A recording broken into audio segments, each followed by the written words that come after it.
Welcome back to the YouTube channel Malawian Cameras. If you didn't subscribe, please subscribe, hit the button and drop your comment section so that you can get more information.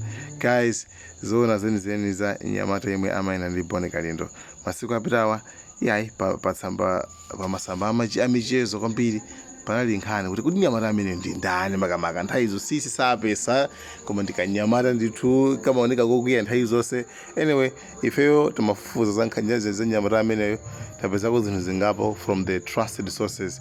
One, akuti Nyamata ameneyo akugwira ntchito ngati bodyguard wobone kalindo. Two, amamukonda kwambiri mwachitsanzo ngati mmene Professor Mutharika amamukondera Chisale.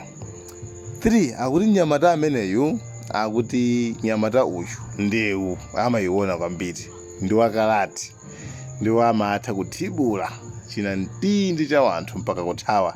Anyway, dzina lake akuti ndi Richard Sese.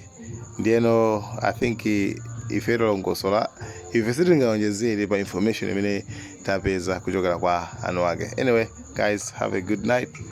Thank you so much. If you didn't subscribe Malawian Cameras, guys, just hit the subscribe button.